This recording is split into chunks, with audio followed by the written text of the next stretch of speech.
जो class 12th में रक्त परिसंचरण तंत्र पढ़ रहे थे उसमें हमारा टॉपिक है WBC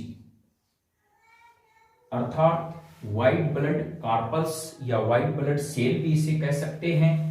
और इसका जो प्यारे बच्चों यानी इसको हिंदी में हम कहते हैं श्वेत रक्त कणिका। रक्त जो कणिका है इन्हें कहा जाता है। तो WBC का नाम आप समझ गए हैं, व्हाइट ब्लड सेल्स या व्हाइट ब्लड कार्पल्स श्वेत रक्त कणिका। इसके लिए सेल शब्द का प्रयोग क्यों किया जाता है? सबसे पहले हम कह सकते हैं यह रंगहीन होती है, रंगहीन होती है, रंगहीन प्लस केंद्रक युक्त होती है, ये केंद्रक युक्त होती है। तो ध्यान रखें रंगहीन इसीलिए होती है, इसमें हीमोग्लोबिन वर्णक नहीं पाया जाता। और वास्तविक कोशिका है, क्या है? वास्तविक कोशिका, यानी इसमें केंद्रक पाए जाने के कारण यह रियल सेल कहलाती है। ये कलरलेस हैं, contain the nucleus and real cell, these peculiarities are involve in WBC। तो सबसे पहले आप ये विशेषता समझ गए होंगे कि WBC कैसी होती है, रंगहीन। फिर यदि हम बात करें तो यह 8000 से लेकर 10,000 प्रति घन mm में पाई जाती है। यानी मिलीमीटर के अंदर यदि हम देखें तो लंबाई चौड़ाई ऊंचाई के हिसाब से तो 8000 से लेकर 10,000 तक इनकी संख्या होती है, जबकि RBC में 4.5 लाख के आसपास पुरुषों की होती है और महिलाओं में इनमें 4 लाख के आसपास RBC पाया जाना अनिवार्य है। और यानी पुरुषों में RBC है वो 4.5 लाख, महिलाओं में 4 लाख के आसपास, जबकि WBC है वो इस प्रकार की होती है। नेक्स्ट यदि हम बात करें तो जो WBC है प्यारे बच्चों, इसमें जो है इसका जो उपनाम है, उपनाम ये बहुत ही महत्वपूर्ण है। इसका उपनाम है ल्यूकोसाइट। ल्यूकोसाइट भी WBC को कहा जाता है। जैसे RBC को कल के वीडियो में हमने अध्ययन किया था इरिथ्रोसाइट, इसको ल्यूकोसाइट कहा जाता है। यह भी नाम आप ध्यान रखें WBC के। WBC का उपनाम क्या है? ल्यूकोसाइट। बहुत ही महत्वपूर्ण फैक्ट है। फिर इसकी बात आती है यह निर्माण इसका कहां होता है, फॉर्मेशन कहां पे होता है?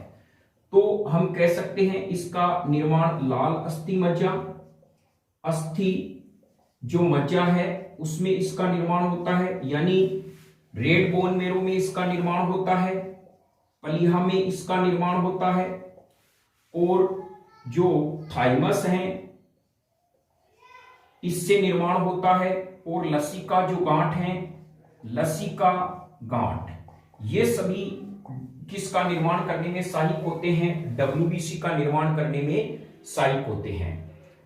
तो यह हमारे पास में WBC की जो विशेषता है। और हमने पढ़ा था RBC का निर्माण करने वाली कोशिका माइलोब्लास्ट है, और यह इसका निर्माण करने वाली कोशिका, ध्यान रखें, इसका निर्माण करने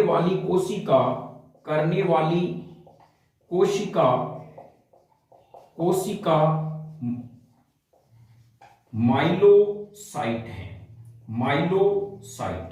ध्यान रखें RBC में तो आता है माइलोब्लास्ट और इसका निर्माण होता है माइलोसाइट से। यह बहुत ही महत्वपूर्ण प्रश्न है जो RPSC सेकंड ग्रेड की तैयारी कर रहे हैं उनके लिए न्यू कंसेप्ट क्लासेज एक संजीवनी साबित होगा। तमाम बायोलॉजी के और सेवाल, ब्रायोफाइटा, लाइकेन, यह तमाम टॉपिक लाए जाएंगे। और रक्त परिसंचरण तंत्र हैं, इनमें से किस प्रकार के प्रश्न आजकल पूछे जाते हैं? WBC का निर्माण करने वाली कौन सी कोशिका है? माइलोब्लास्ट। तो यह ध्यान रखें, यह इनमें से कौन सा असत्य कथन है? सबसे पहले यह दे सकता है ये एक वास्तविक कोशिका है, बिल्कुल सत्य है। इसका उपनाम ल्यूकोसाइट है, बिल्कुल सत्य है। इनका निर्माण माइलोसाइट से होता है, इनका निर्माण माइलोब्लास्ट से होता है। तो ध्यान रखें माइलोब्लास्ट RBC का निर्माण करती है, जबकि माइलोसाइट्स किसका निर्माण करती है? यानी डब्ल्यूबीसी का निर्माण करती है। तो यह इस डब्ल्यूबीसी के क्या है, मेन फैक्ट हैं। अब हम इसका क्लासिफिकेशन करते हैं, वर्गीकरण। तो डब्ल्यूबीसी की प्यारे बच्चों एक विशेषता और पूछी जाती है डब्ल्यूबीसी की कि डाइपेडेसिस क्या है।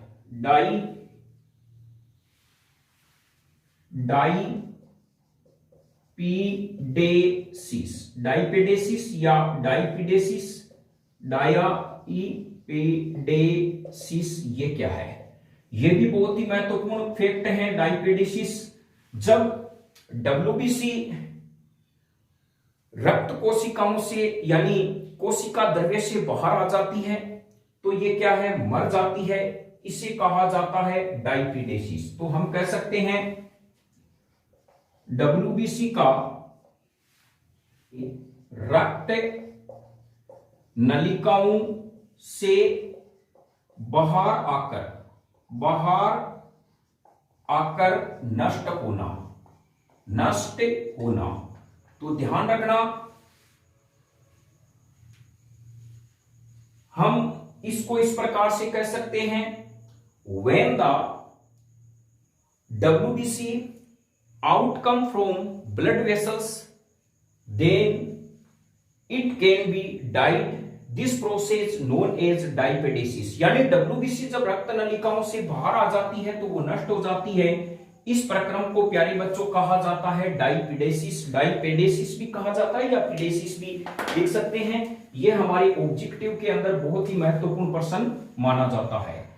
अब हमारे यह जहन में आता है कि जो आरबीसी का निर्माण है वो कितने दिनों में होता है।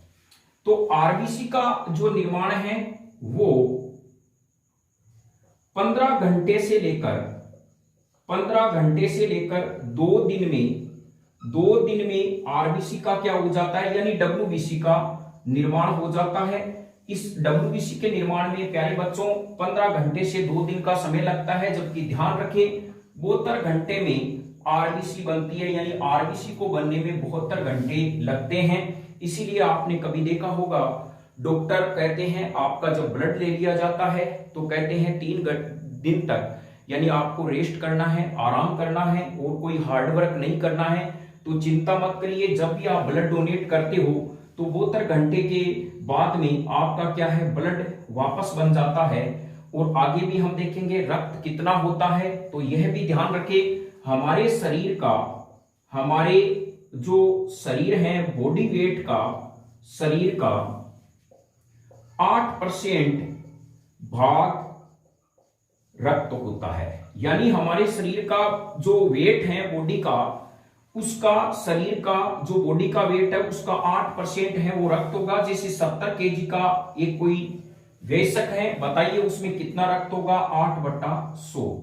तो इसको हम कह सकते हैं, यानी 0 से ये 0 कट गया, 8 7 54, इसमें 5.4 लीटर रक्त पाया जाएगा। तो यह भी आप ध्यान रखें कि हमारे शरीर का 8% जो भाग है बॉडी वेट का वो रक्त होता है। सामान्यतः रक्त की मात्रा 3 से 5 लीटर होती है। तो यह आपका कंसेप्ट भी ध्यान रखें। तो इस प्रकार से हम कह सकते हैं कि डब्ल्यूबीसी का बनने का समय यह है।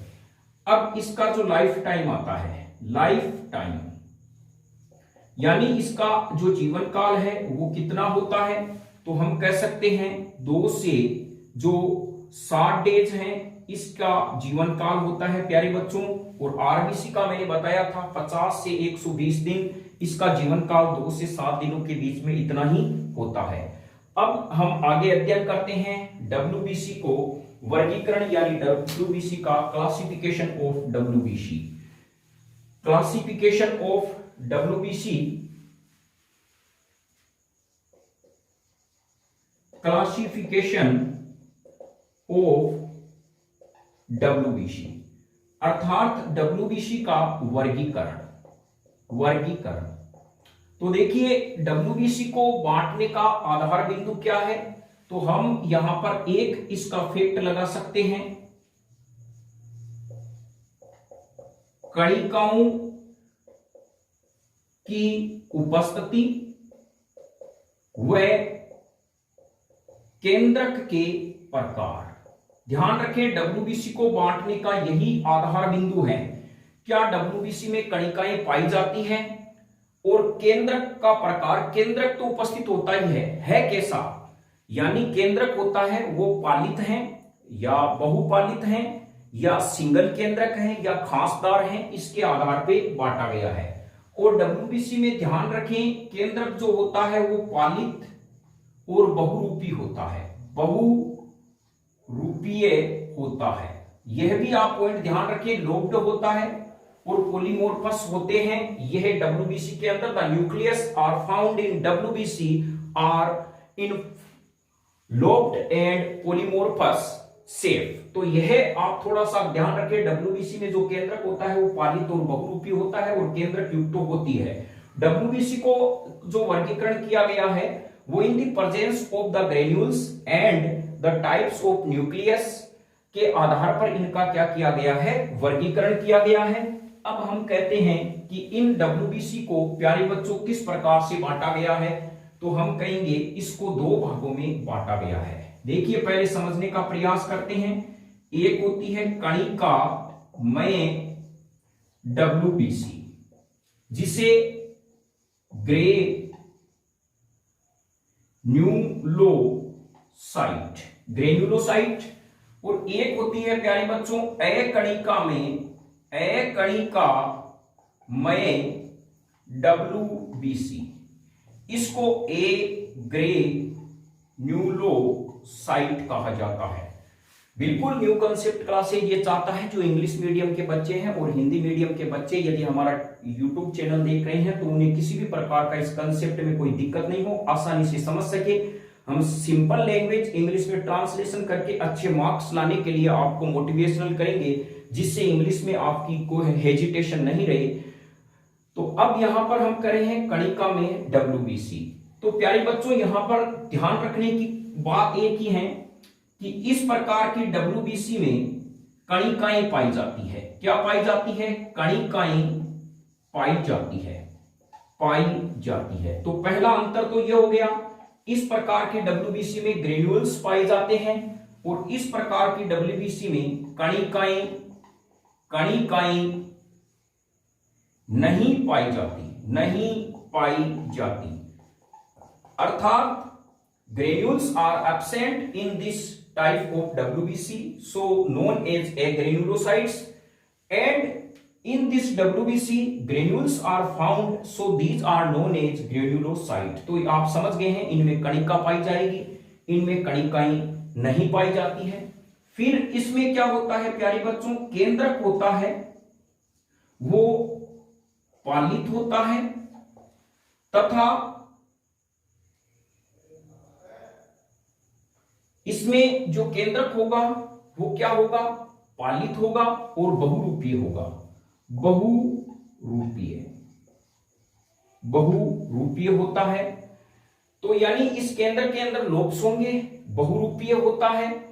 और इसमें क्या होता है प्यारे बच्चों, केंद्रक होता है, केंद्रक एक ही होता है। यानी जो अकणिका में है उनमें केंद्रक की संख्या केवल एक होती है, इसमें केंद्रक की संख्या एक से अधिक होती है और ये पालित होते हैं और अलग अलग शेप में पाए जाते हैं, अर्थात बहुरूपी होते हैं। तो कणिका में के अंदर आप समझ गए हैं। नेक्स्ट ये है कि ये कुल डब्ल्यूबीसी का 70% भाग बनाती है और यह कुल डब्ल्यूबीसी का 30% भाग बनाती है, यह भी आप समझे। तो यहां देखिए तीन डिफरेंस कितने इजी हो गए कि कणिकाएं पाई जाती है, केंद्रक पालित और बहुरूपी होता है और यह कुल डब्ल्यूबीसी का 70% भाग बनाती है। और यहां पर हम कहें ये कणिकाएं नहीं पाई जाती, केंद्रक एक ही होता है और 30% भाग बनाती है। अब हम इनका डिस्कस करेंगे कि कणिका में डब्ल्यूबीसी में क्या आता है और अकणिका में डब्ल्यूबीसी में क्या आता है। तो सबसे पहले हम बात करते हैं नंबर 1 कणिका में डब्ल्यूबीसी। बिल्कुल ग्रेन्युलोसाइट डब्ल्यूबीसी होती है। अभी हमने इसके फैक्ट हमने लिख लिए 3 फैक्ट। इस डब्ल्यूबीसी में कणिकाएं पाई जाएगी, केंद्रक की संख्या 2 से अधिक वह बहुपालित होगा। नेक्स्ट हमने कहा ये 70% भाग बनाती है। अब इसमें प्यारे बच्चों 3 आती है, 3 WBC आती है। एक आती है इओसिनोफिल, इओसिनोफिल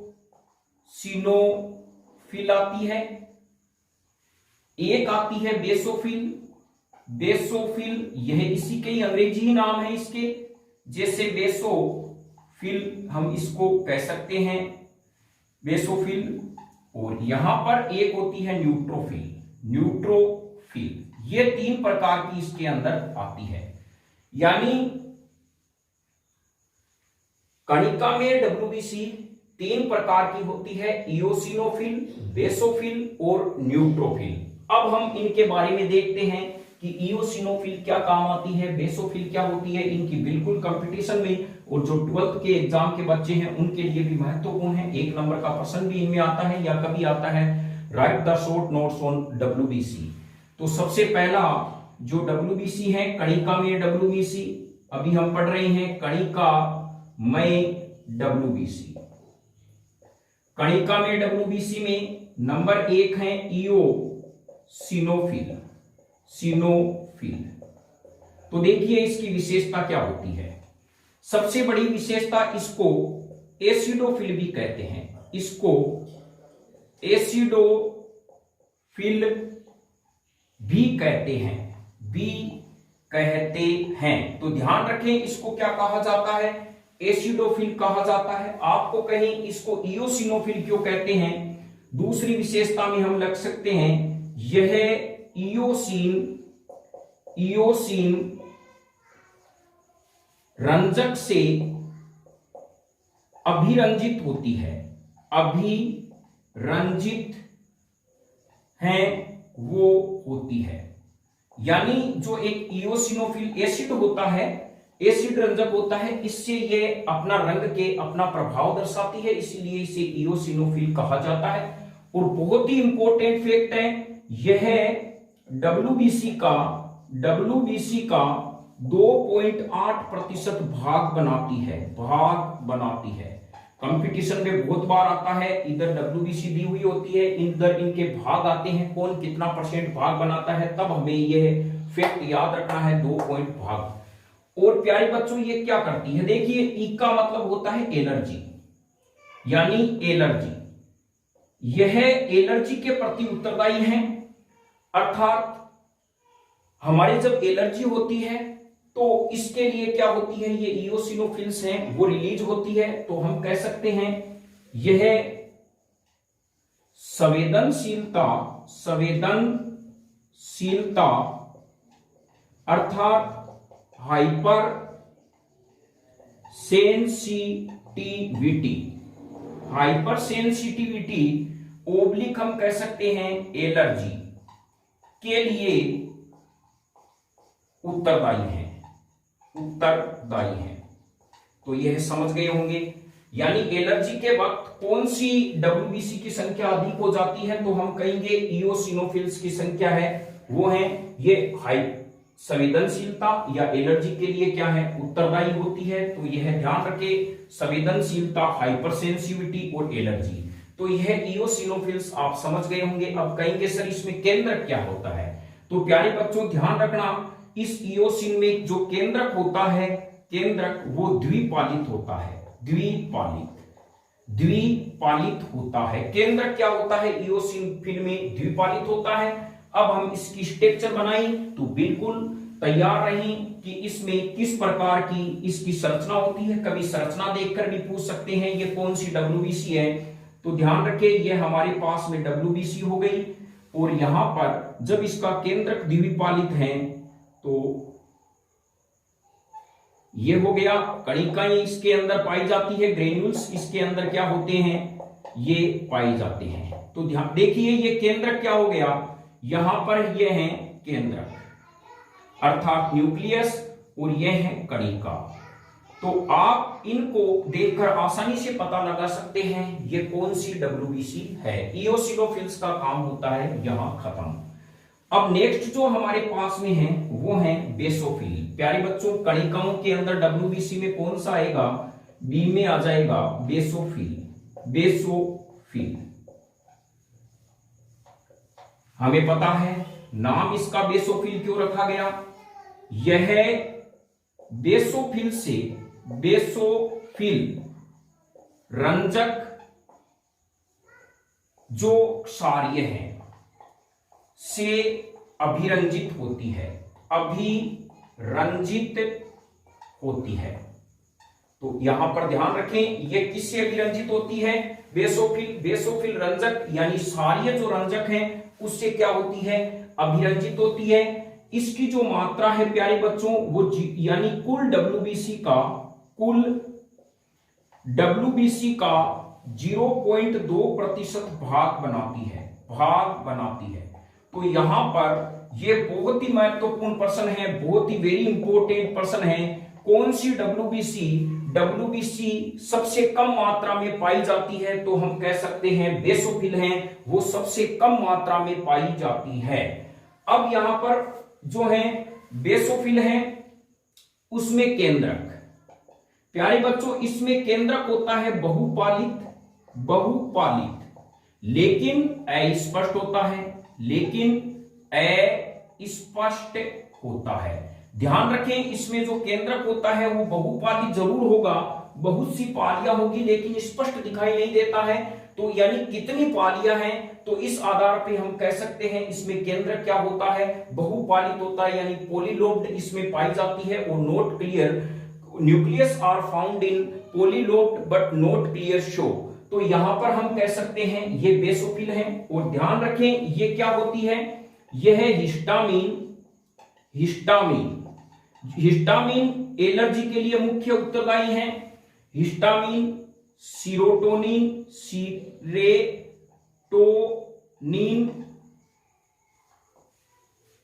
और स्त्राव करती है। यह हिस्टामिन हम कह सकते हैं, ये लो साहब हिस्टामिन, ये नहीं कि इंग्लिश मीडियम, ये वर्ड ही इंग्लिश मीडियम के हैं। हिस्टामिन, सीरोटोनिन और हिपेरिन जो यकृत से इसका स्त्रावण होता है, रक्त के थक्के से ये संबंधित है, का स्त्रावण करती है। तो यह आपका क्या हो गया प्यारे बच्चों, इस बेसोफिल्स की यह पेक्युलियरिटीज हो गई। अब इसका हम कहें सर डायग्राम कैसे होगा, तो प्यारे बच्चों डायग्राम एकदम इजी है इसका। ये आपकी WBC केंद्रक बहुपालित होगा लेकिन क्या होगा, स्पष्ट दिखाई नहीं देगा। तो हम इसको क्या कर सकते हैं, इस प्रकार से यहां पर ये बना सकते हैं, ये बन गया और ये कणिकाएं हो गई। बहुपालित है लेकिन स्पष्ट दिखाई नहीं देता है, स्पष्ट नहीं होती है पालियां है कितनी। तो यह बेसोफिल्स की पेक्युलियरिटीज हो गई। तो ध्यान रखें हिस्टामिन, सीरोटोनिन, हिपेरिन का स्त्रावण करने के लिए कौन सी WBC उत्तरदायी है, तो आंसर होगा बेसोफिल। कौन सी WBC सबसे कम मात्रा में पाई जाती है, तो हम कह सकते हैं बेसोफिल। नेक्स्ट हमारे पास में है न्यूट्रोफिल्स। तीसरी जो WBC है वो हमारे पास में है न्यूट्रोफिल। तीसरी जो कणिका में आ जाएगा वो आ जाएगा C में न्यूट्रोफिल। देखिए नाम ही इसका न्यूट्रल आ रहा है, यानी यह किसी भी अभिरंजक से रंजित नहीं होती,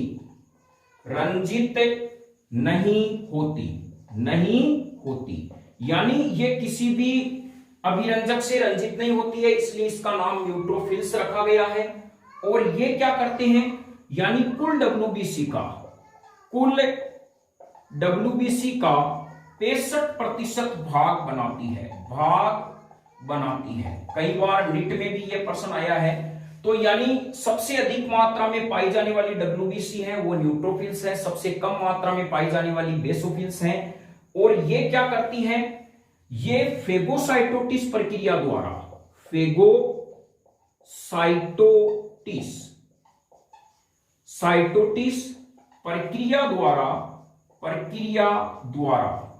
रोगाणुओं को मारती है। अर्थात देखिए प्यारे बच्चों, इंग्लिश मीडियम वाले भी हैं उनके लिए बहुत इजी है, इसको आप ट्रांसलेशन आसानी से कर सकते हैं।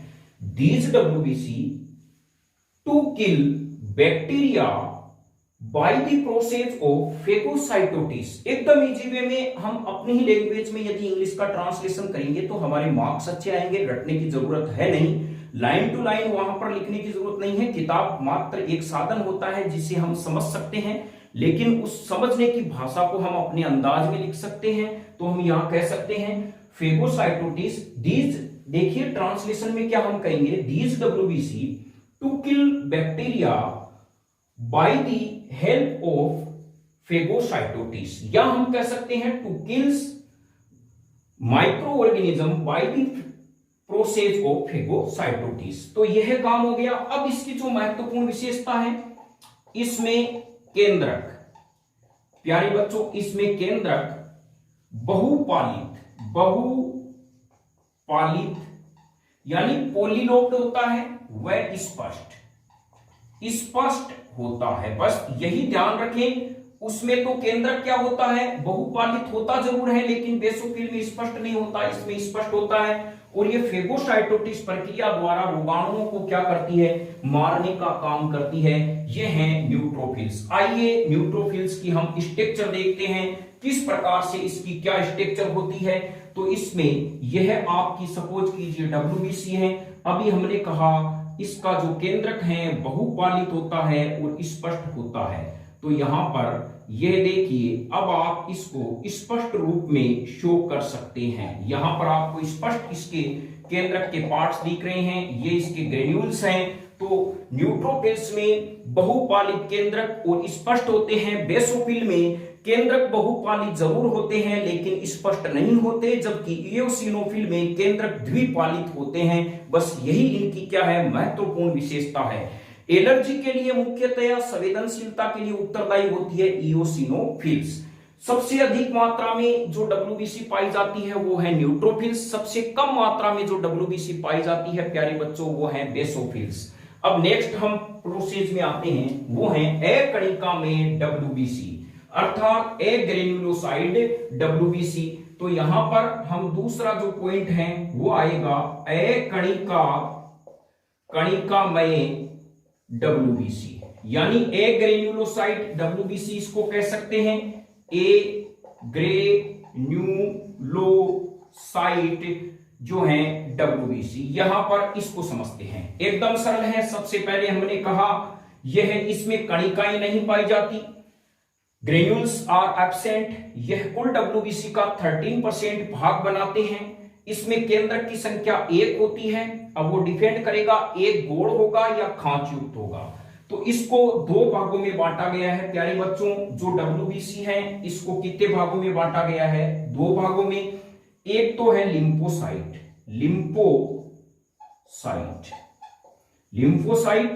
यानी हम कह सकते हैं लिम्फोसाइट। एक हमारे पास में है मोनोसाइट। ये है मोनोसाइट। तो अब देखिए यह है क्या, ये जो है लिम्फोसाइट, ये कुल WBC का, कुल जो हमारे पास में WBC है इसका कितना % भाग बनाती है, 26% भाग। और यह कुल WBC का प्यारे बच्चों 6% भाग बनाती है। कुल WBC का 6% भाग बनाती है। ये मोनोसाइट्स आपकी क्लियर हो गई होगी, और लिम्फोसाइट इधर और मोनोसाइट इधर।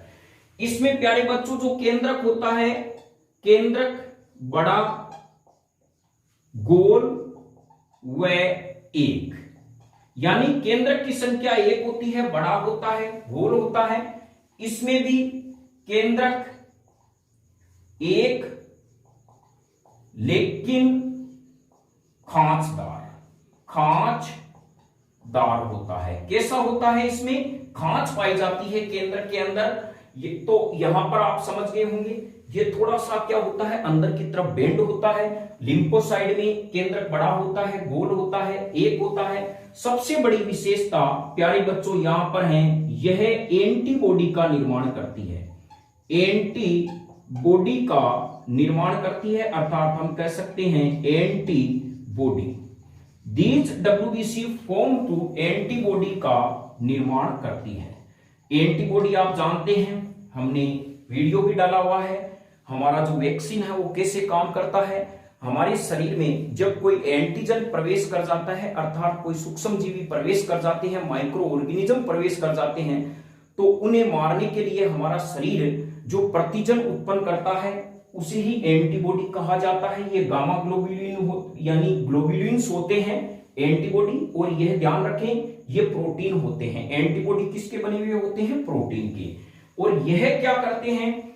बिल्कुल यहां पर ये फेगोसाइटोसिस, जैसे न्यूट्रोफिल्स हैं, साइटोसिस द्वारा रोगाणु को मारते हैं। तो यहां समझ गए होंगे, ये फेगोसाइटोसिस के द्वारा प्यारे बच्चों किसको मारते हैं? रोगाणु को मारते हैं। ये एंटीबॉडी का निर्माण करते हैं। नेक्स्ट हम कह रहे हैं कि ये जो मोनोसाइट हैं, ध्यान रखें इसकी सबसे बड़ी विशेषता, यह सबसे बड़ी डब्ल्यूबीसी है। यह सबसे बड़ी डब्ल्यूबीसी है, यह इसकी विशेषता है। प्रश्न आता है सबसे बड़ी डब्ल्यूबीसी कौन सी है? आंसर हमारा होगा मोनोसाइट। नेक्स्ट हम इसके बारे में बात करें, यह उत्तक द्रव्य में आकर अर्थात जो हमारा ऑर्गेन्स, जो टिश्यूज, लिक्विड्स होते हैं, उनमें आकर उत्तक द्रव्य में आकर मैक्रोफेज में बदल जाते हैं। मैक्रोफेज में बदल जाते हैं। तो यहां पर समझ गए हैं। नेक्स्ट इसका जो लास्ट जो पॉइंट है, इसे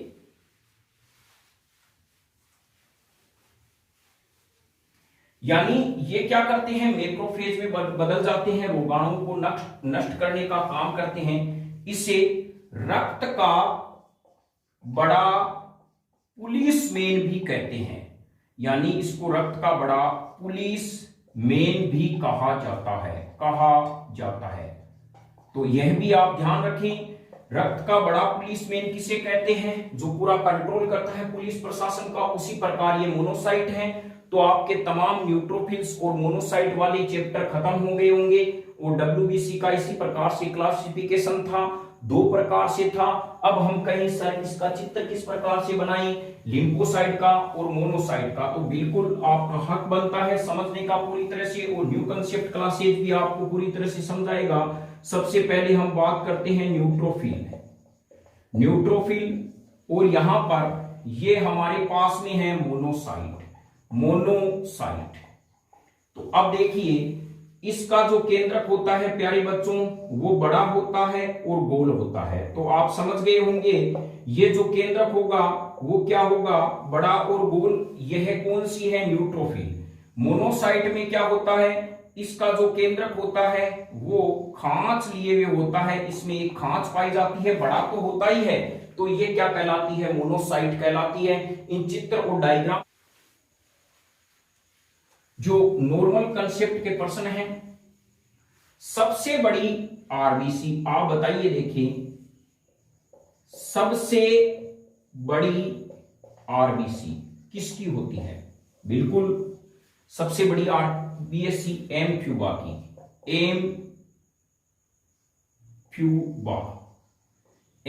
की सबसे बड़ी आरबीसी होती है। सबसे छोटी